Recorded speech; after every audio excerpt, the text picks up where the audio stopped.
13th month na!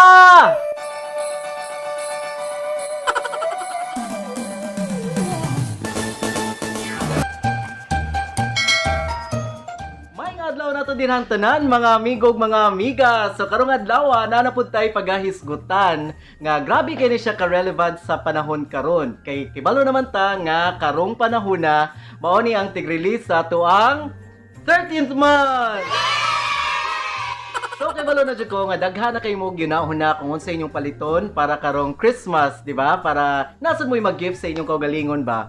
Pero ang pangutana, igo ra ba jud ang imuhang 13th month pay para sa tanan nimong paliton para sa imong kaugalingon o sa imuhang mga pamilya? For sure, daghan sa kayo tag mga kailangang adtuan, mga party dito, party diri, pero ang pangutana lagi kung igo ra ba? So mao na itong paghahisgutan karong adlaw guys, ug atong tanawon kung ang imuhang budget tama ra ba karong Pasko.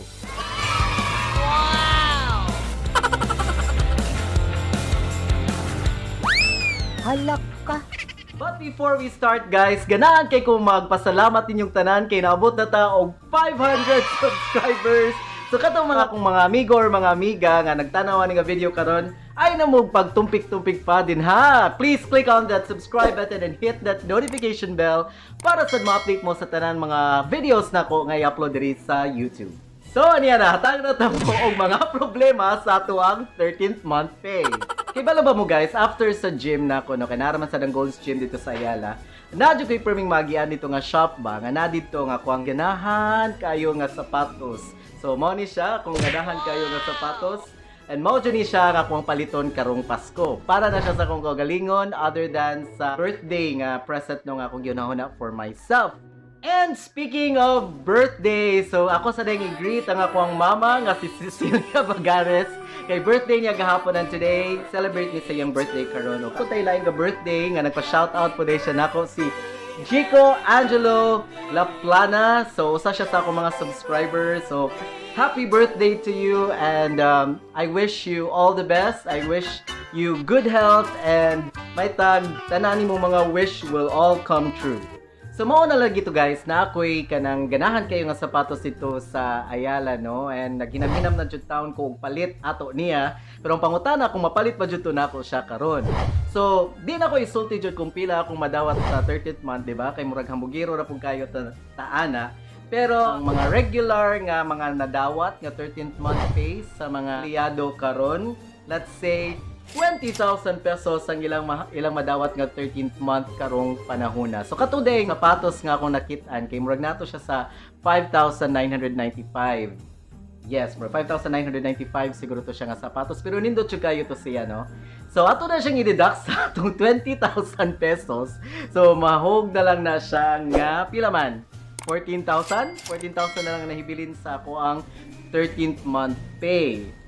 Tanaw na to, gato pa dyan siyang ipang-deduct ang atong kailangang mga bayronon, atong kailangan nga palitonon karong Pasko. So syempre guys, diba, di dyan nato nakalimtan, ang una dyan i-deduct nato, atong unang hunaon di ay sa atong 13th month pay, kaya ato dyan ang mga parents, diba, atong mama-papa, naminaw rin akong mama-papa. Pero ato ang mama o papa, di ba? Ato adyo na siyang kailangan gagahinan sa atong 13th month pay. Kung tingali kay 20,000 lagi kunuhay ang ato ang nadawat nga 13th month minus sa 6,000 nga budget sa atong sapatos, tanawon pa na nato kung ato adyo nang mapalit. So tingali hatagan nato ato ang mama og 2,000 pesos og 2,000 pesos po sa atong papa. So pila naman na? 4,000 ang total plus 6,000, 10,000 tong tanan nga nagasto na nimo daan. So kamo mga batanon din ha nga karon pa nakadawat sa yung 13th month, ayaw jud taon na ninyo kalimti ang inyong mama o papa kay mausa na siya sa pinaka-importante jud nga ato ang hataganan karong Pasko, di ba? Kay para magpalipay pud nato sila. So other than our parents guys, napud tay mga pagumangkon, di ba? Swerte lang tong mga tao nga wala pay mga pagumangkon din ha karong Pasko kay kani mga pagumangkon usa po ni siya sa ato ang pinaka-importante nga mahatagan, di ba? O mga presents kay mao biya jud ning ilahasang time of the year nga makadawat og bagong mga duwaan, bagong mga sinina and all that. So sa ako anak ko'y tulo ka pagumangkon, si Zia, si Mo, og si Zach. Other than sa akong tulo ka pagumangkon, napoy pagumangkon si Glenn nga tulo pod ka buok, sumahog nga unom na ni sila ka buok guys. Diba? Let's say ato anis lang budgetan og tag 500 each. So 500 times 6 pila naman nata? 3,000. So pila gayto ganina? 10,000 plus 3,000, so 13,000 na. Pila na lang naibilin sa imong 13th month? 7,000 na lang. Kaning na bang mga batanon karon? Hindi na ba jud ni siya kaysa sa una? Kay sa una malipay ra jud may mga robot-robot ug mga ginagmay nga mga butang or mga duwaan, mga truck-truck, as long as na may mga bagong duwaan sa Pasko. Pero karong mga panahon na grabe na kayo mga batanon, oy, mamili na kung unsang ilang gusto. So, other than sa tuwang panghatag sa atong mama, hatag sa atong mga pagumangkon, naaman jud tay mga party-party nga mga atinan, di ba? Karong Pasko. So, sa last year, guys, murag naka-attend ko og 2 parties and of course, di ba? Kung naay party, na jud mga exchanging gifts. Magunahon na punta kung unsa ato ang dadon or unsa atong paliton para sa atong exchanging gifts. So nya dili jud na mo mumubo og 500 pesos, di ba? Mo jud na yung mga kailangan nimong paliton, 500 and up jud na kay karong mga panahon na di na sila mosugot og 500 and below. Dito. Bariyak ka. Dapat 500 and up jud. So let's say karong Pasko ha kay nakoy atinan nga tulo ka buok Christmas party. And sa tulo na requirement nga dapat yun ako mag-exchanging gift nga not less than 500 pesos. So, pila man na tanan? 1,500. Pila ganito ganina? 7,000 lang nila hibilin sa akong kwarta minus 1,500. Pila naman ang na? 5,500, di ba? So, 5,500 na lang ang nahibilin sa ako ang 13th month pay.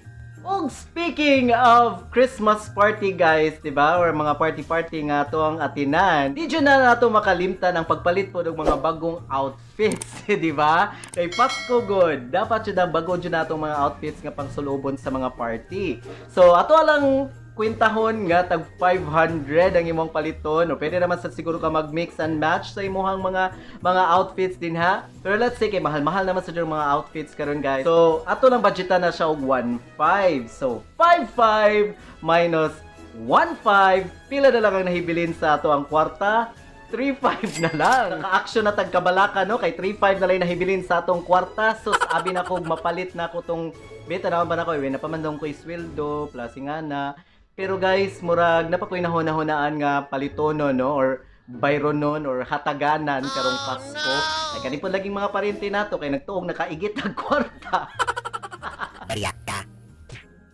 Muhatag pud sa kunuhay nila guys. Oy, so ato sa nang budgetan og 2,000. So 3,500 minus 2,000 kay dagandagan ang kang parente. Baski pag tag 50 na nimo, tag 100 do na nimo, murag kulang-kulang na ganin ang 2,000 sa mga parente nga mangayo nimo no. So 3,500 tong atong nahisgutan ganina no minus 2,000 so 1,500 na lang imong kwarta. Aksyon na kag kabalaka, di ba? Og sa dihang makadawat kag message sa imong mga classmates sa unang panahon, di ba? Imong mga high school friends nga di jud na nimo mapugnan nga mag-invite na sila nimo other than sa imong mga kauban sa trabaho. Mag-budget na pud kag mga siguro pila kay maghatag-hatag na usay mauwaw madjud kag dili ka mo join dito guys. So mag-budget na pud ka nag kwarta, di ba? So tingali pila na ganito 1,500 na lang. Onya, ato lang kuanan nga sa imong mga classmates mo gasto kag mga 500 siguro ana. So 1,000 na lang imong kwarta. Bariyak ka. Onya lagi ko no, ikaw lagi may nagtrabaho, nagtuo na sila, kadaghan jud kay kang kwarta. So, mugasto na pug ka sa medianoche, mao man na siya Noche Buena day, Noche Buena, that's December 25 nga handa no. Siguro ay mo lang budgetan og 1,500 plus 1,500 na pud sa medianoche na guys. Unsa may nahitabo sa imong 13th month? Asa na? Asa imong 13th month? Asa na, di ba? Ang pangutana karon makapalit ba jud ka aning sapatos?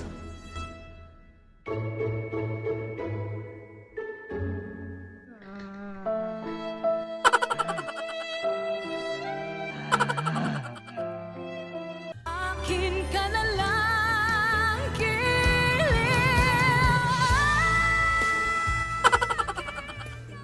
Bariyak ka. Bitaw guys, nindot siya kayo ni makadawat tag 13th month pay no, di ba? It's a privilege and it's something jud nga tuwang gilook forward every time nga mag-December na or every time mag-Pasko na. So, kita malipayon jud tay dawatan na, but the question is atuwa ba jud na siyang magasto ba properly? So mao jud niya ako ang na-learn nga lesson over the past years. Kailangan sa jud natong magahin punta sa atong self, magahinta og savings para sa ato ang future kay lisod na kayo no nga tagakuha na lang mangutang ta, tagakuha na lang mga ingana, maglisod-lisod jud ta. So daghan jud kay kog mga experiences nga mga ingana nga which I don't want my nephew and my niece will experience by in the future, and also you guys nga ako ang mga subscribers. So make sure nga you will save something for yourself. Make sure to say no as well. Makasabot naman po na sila guys kung mas lang nga you don't have anything to give, diba? It doesn't mean man sad nga it's monetary value jud mo hatag. You can always give them your friendship. You can always give them something dili sad kayo nga nakamahal. It doesn't have to be grand, diba? It's always the thought that counts. Mao dyan na siya. So karong 13th month pay nga madawat ninyo guys, ayaw dyan ninyo kalimti una ng inyong parents o katong mga very kanang important nga mga tao sa inyong kinabuhi kay they deserve to receive a present from you guys. But katong mga friends nato or katong mga parties nga pwede ra jud nato ingnon nga mo say sa tag no if dili jud nato makaya sa ato ang budget. Di ba? Dili man sila may mag-suffer ana kung wala na kay kwarta. It's you. So it's very important for you to save. It's very important for you nga kanang to keep something for yourself kay dili ra ba jud ta bata kanunay magkatiguang biya jud ta. So it's very important for us to save something for ourselves. So there you have it. Thank you very much guys for watching. If you like this video, please don't forget to click that like button and share this with your friends as well para sad malamdagan sila nga ang 13th month, it's not for spending only but an opportunity to save for yourself. So thank you very much again for watching. This is EJ, your Bariya guy.